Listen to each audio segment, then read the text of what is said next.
እያንዳንዱ ሰው በኑሮው ደስተኛ እንዲሆን እፈልጋለሁ። ለደስታ ቀጠሮ መቅጠር የለበትም። እኔ ይሄ ነኝ፣ በቃ እኔ ይሄ ነኝ፣ አሁን ያለኝ ኑሮ ይሄ ነው፣ ወደፊት አሻሽላለሁ፣ ይጨመርልኛል። መጽሐፍ ቅዱስም ይላል ያለኝ ይበቃኛል፣ እንግዲህ ደግሞ ይጨመራል። ያንን መስራት የደከሙ ሰዎችን ማገዝ ባይከፈላችሁ እንኳን እኮ ልትሰሩት የሚገባ ነበር እላቸዋለሁ። እኔ ጫማ ጠርግ ነበር፣ ቆሎ ሸጥ ነበር ምናምን ብለው የሚያወሩ ሰዎችን ውስጤ እንደዚህ ነው የሚያከብራቸው። በማህበረሰብ ውስጥ ስኬት የሚባለውን ነገር ሰክሰስ የሚባለውን ነገር የሳልንበት መንገድ እኔ የተሳሳተ ነው ብዬ አስባለሁ። ለምሳሌ ሁሉም ቴሌቪዥን ጣቢያዎች ስኬታማ የሆነ ሰው ጋበዙ ይባላል። አንቺ እዚህ ስኬት ጋር መድረስሽ እንዴት ነው ተብላ ትጠየቃለች። ስኬትን ግን ዲፋይን ያደርግ ምን አይነት ሰዎች ናቸው ስኬታማ የተባሉት? ድርጅት ያላቸው፣ ብዙ ሚሊዮን ብሮች ያሏቸው፣ ድርጅት መስርተው እንደዚህ የሚሰሩ ስኬታማ ናቸው እነሱ? አዎ ስኬታማ ናቸው። እንኳን ሆነላቸው፣ ጥሩ ነው። ግን ስኬት ማለት በትውልዱ መካከል በቃ ሚሊዮነር ቢሊዮነር እንደዚህ የራስ ድርጅት ያለው በጣም ሀብታም የሆነ ቢሊዮነር የሆነ ስኬት ማለት ይሄንን አድርገን አስቀምጠናል። ይሄ አሁን ወጣቶቹ ላይ ስለ ሚሊዮን ብቻ እንዲያስቡ፣ ስለ ቢሊዮን ብቻ እንዲያስቡ እንዲያደርጋቸው ሆኗል። ግን ስኬት ምንድነው? አሁን የኔን ዴፊኒሽን ልንገርሽ። ሰክሰስ ወደዛ ፖይንት ስለሚወስደን ነው።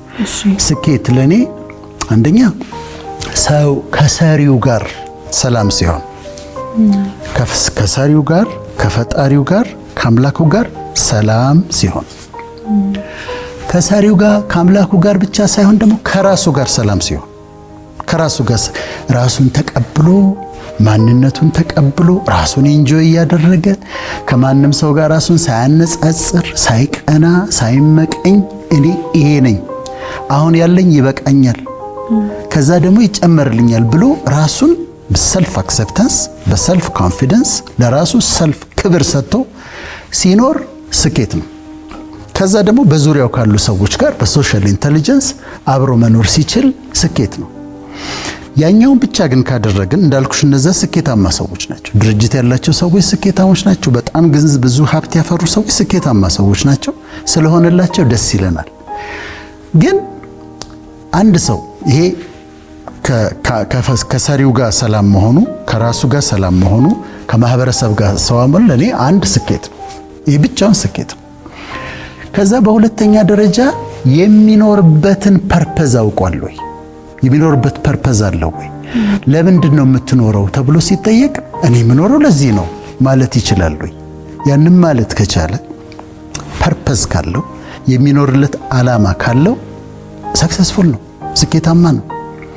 ያሰበው ቦታ ላይ ላይደርስ ይችላል። ጎሎች ይኖሩታል፣ እዛ ጋር ጎሎች ይኖሩታል። ግን መንገዱን ስለያዘው በመንገድ ላይ ስለሆነ ፐርፐዙን ስለሚያውቅ ስኬታማ ነው። የራሱን ችሎ ራሱን ማስተዳደር መቻሉ ራሱ ስኬት ነው።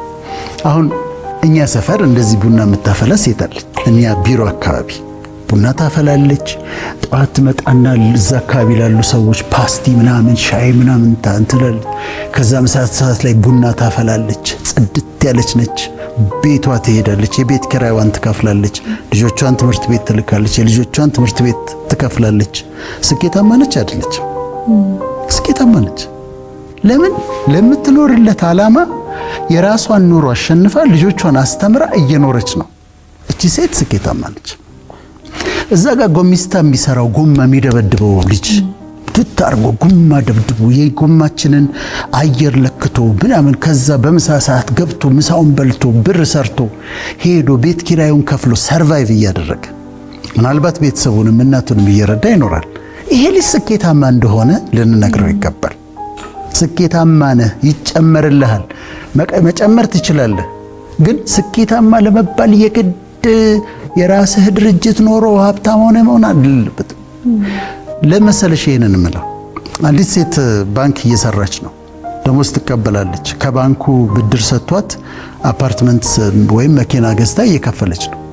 አሁን ለሷ ምን እንላታለን? የራስሽ ድርጅት ከሌለሽ በስተቀር ስኬታማ አይደለሽም፣ ሚሊዮነር ካልሆንሽ በስተቀር ስኬታማ አይደለሽም የሚል ሐሳብ እንከትባታለን።